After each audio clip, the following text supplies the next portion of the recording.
খাতুনে জান্নাত মা ফাতেমাতুজ জোহরা রাদিয়াল্লাহু তাআলা আনহা পবিত্র উরশে পাক এবং গাউসিয়া কমিটি বাংলাদেশের ২ নং জালালাবাদ ওয়ার্ড শাখার অভিষেক অনুষ্ঠান সম্পন্ন হলো। উক্ত অনুষ্ঠানে সভাপতিত্ব করেন অত্র ওয়ার্ড শাখার সভাপতি মাওলানা মোহাম্মদ আলী আল কাদরি মাজিয়া। অনুষ্ঠান সঞ্চালনায় ছিলেন সাধারণ সম্পাদক মোহাম্মদ ইসহাক আজিম। উক্ত অনুষ্ঠানে প্রধান অতিথি হিসেবে উপস্থিত ছিলেন আঞ্জুমানে রহমানিয়া আহমদিয়া সুন্নিয়া ট্রাস্টের ক্যাবিনেট মেম্বার ও গাউসিয়া কমিটি বাংলাদেশের সাবেক কেন্দ্রীয় চেয়ারম্যান আলহাজ পিয়ার মোহাম্মদ সাহেব। বিশেষ বক্তা হিসেবে উপস্থিত ছিলেন আঞ্জুমান ট্রাস্টের মুখপাত্র অ্যাডভোকেট মুসাহেব উদ্দিন বখতিয়ার। বিশেষ অতিথি হিসেবে উপস্থিত ছিলেন গাউসিয়া কমিটি বাংলাদেশের বাজিদ বোস্তামি থানার আহ্বায়ক মাওলানা শেখ আরিফুর রহমান সাহেব। সদস্য হিসেবে আরও উপস্থিত ছিলেন আলহাজ মোহাম্মদ শহীদুল্লাহ চৌধুরী, আলহাজ শামসুল আলম চৌধুরী, ওয়াহিদুল আলম বাবু, মোহাম্মদ আরিফুর রহমান।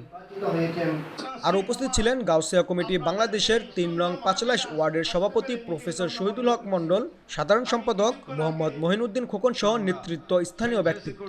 এছাড়াও জালালাবাদ ওয়ার্ডের অন্তর্গত বিভিন্ন ইউনিট থেকে আগত নেতৃবৃন্দগণ।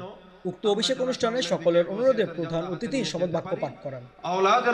এছাড়াও নবগঠিত ওয়ার্ড শাখার নেতৃত্বে উপস্থিত ছিলেন শহীদুল আলম বখতিয়ার, মোহাম্মদ লোকমান, তাহের হাসান সুলতানি, মোহাম্মদ হানিফ, বদুল আলম, জানে আলম, মোহাম্মদ রাসেল, সবুজ, ইসমাম, জাইমুদ্দিন দিহান, শাখাওয়াত জামিল, আশিকুর রহমান, ইমন, আবু বকর সিদ্দিক, বেলাল, শহর আলী, ইমরান হোসেন, ইসমাইল মনসুর, আলাউদ্দিন, দিদারুল আলম, জাবেদ, কাশেম, সাকিব, নজরুল ইসলাম, শাহিন, আবির ওয়াহিদ খান সহ অসংখ্য ওয়ার্ড নেতৃবৃন্দ।